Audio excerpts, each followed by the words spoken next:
श्री रामदेव के विप्रलाप 116वां पर्व कथा।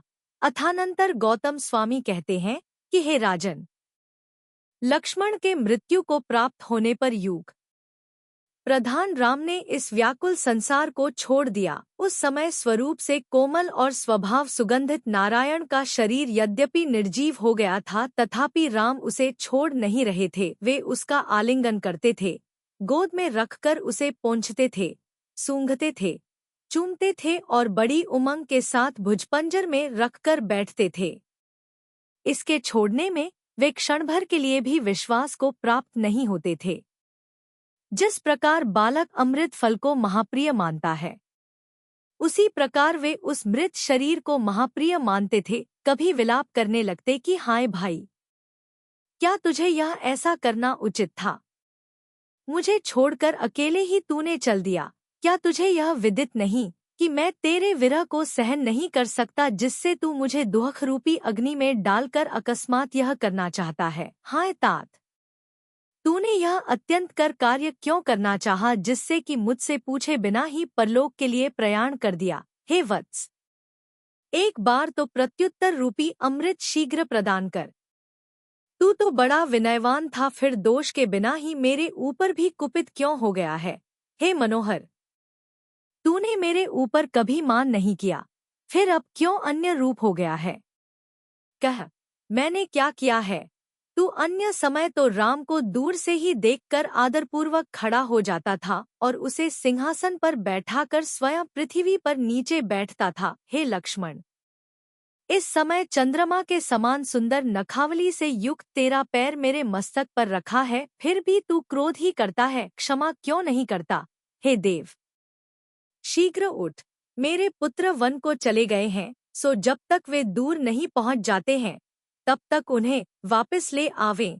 तुम्हारे गुण ग्रहण से ग्रस्त ये स्त्रियां तुम्हारे बिना कुर्री के समान करुण शब्द करती हुई पृथ्वी तल में लौट रही हैं। हार, चूड़ामणि, मेखला तथा कुंडल आदि आभूषण नीचे गिर गए हैं। ऐसी करुण रुदन करती हुई इन व्याकुल स्त्रियों को मना क्यों नहीं करते हो? अब तेरे बिना क्या करूं? कहाँ जाऊं? वह स्थान नहीं देखता हूँ जहाँ पहुँचने पर संतोष उत्पन्न हो सके, जिसे देखते देखते तृप्ति ही नहीं होती थी। ऐसे तेरे इस मुख को मैं अब भी देख रहा हूँ, फिर अनुराग से भरे हुए मुझे छोड़ना क्या तुझे उचित था? इधर भाई पर मरण रूपी संकट पड़ा है, उधर यह अपूर्व शोकाग्नि मेरे शरीर को जलाने के लिए तत्पर है। हाय, मैं अभागा क्या करूँ? भाई का उपमातीत मरण शरीर को जिस प्रकार जलाता और सुखाता है, उस प्रकार न अग्नि जलाती है और न विष सुखाता है। अहो लक्ष्मण, इस समय क्रोध की आसक्ति को दूर करो। यह गृहत्यागी मुनियों के संचार का समय निकल गया। देखो, यह सूर्य अस्त होने जा रहा है और तालाबों के जल में कमल तुम्हारे निद्रा निमीलित नेत्रों के समान हो रहे हैं।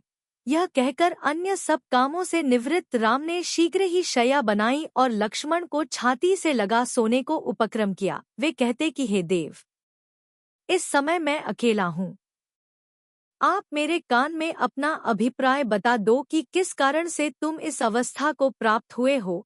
तुम्हारा मनोहर मुख तो उज्ज्वल चंद्रमा के समान सुंदर था, पर इस समय यह ऐसा कांतिहीन कैसे हो गया? तुम्हारे नेत्र मंद मंद वायु से कंपित पल्लव के समान थे, फिर इस समय म्लानी को प्राप्त कैसे हो गए? कह कह, तुझे क्या इष्ट है? मैं सब अभी ही पूर्ण किए देता हूँ। हे विष्णु, तू इस प्रकार शोभा नहीं देना।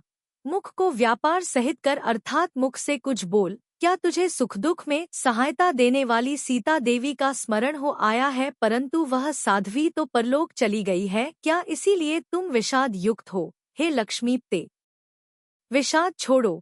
देखो, विद्याधरों का समूह विरुद्ध होकर आक्रमण के लिए आ पहुंचा है और अयोध्या में प्रवेश कर रहा है। हे मनोहर, कभी क्रुद्ध दशा में भी तुम्हारा ऐसा मुख नहीं हुआ, फिर अब क्यों रहा है? हे वत्स, ऐसी विरुद्ध चेष्टा अब तो छोड़ो, प्रसन्न हो। देखो, मैंने कभी तुझे नमस्कार नहीं किया, किंतु आज तेरे चरणों में नमस्कार करता हूँ। अरे, तू तो मुझे अनुकूल रखने के लिए समस्त लोक में प्रसिद्ध है। तो अनुपम प्रकाश का धारी बहुत बड़ा लोक प्रदीप है, सो इस असमय में चलने वाली प्रचंड वायु के द्वारा प्रायः बुझ गया है। तुमने राजाधिराज पद पाकर लोक को बहुत भारी उत्सव प्राप्त कराया था, अब उसे अनाथ कर तुम्हारा जाना किस प्रकार होगा। अपने चक्ररत्न के द्वारा शत्रुओं के समस्त सबल दल को जीतकर अब तुम कालचक्र का पराभव क्यों सहन करते हो।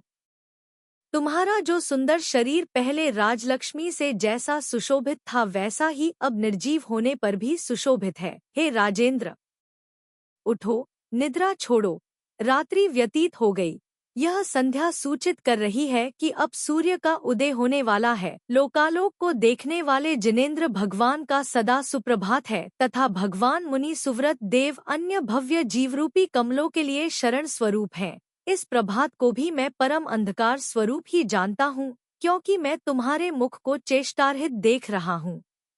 हे चतुर, उठ, देर तक मत सो, निद्रा छोड़, चल सभास्थल में चलें। सामंतों को दर्शन देने के लिए सभा स्थल में बैठ, देख, यह शोक से भरा कमलाकर विनिद्र अवस्था को प्राप्त हो गया है, विकसित हो गया है, पर तू विद्वान होकर भी निद्रा का सेवन क्यों कर रहा है। तूने कभी ऐसी विपरीत चेष्टा नहीं की। आता उठ और राजकार्यों में सावधान चित्त हो। हे भाई, तेरे बहुत समय तक सोते रहने से जिन मंदिरों में सुंदर संगीत तथा भेरियों के मांगलिक शब्द आदि उचित क्रियाएं नहीं हो रही हैं, तेरे ऐसे होने पर जिनके प्रातःकालीन कार्य शिथिल हो गए, ऐसे दयालु मुनिराज भी परम उद्वेग को प्राप्त हो रहे हैं। तुम्हारे वियोग से दुहकी हुई यह नगरी वीणा बांसुरी तथा मृदंग आदि के शब्द से रहित होने के कारण सुशोभित नहीं हो रही है। जान पड़ता है कि मेरा पूर्वोपार्जित पाप कर्म उदय में आया है, इसीलिए मैं भाई के वियोग से दुहकपूर्ण ऐसे कष्ट को प्राप्त हुआ हूँ।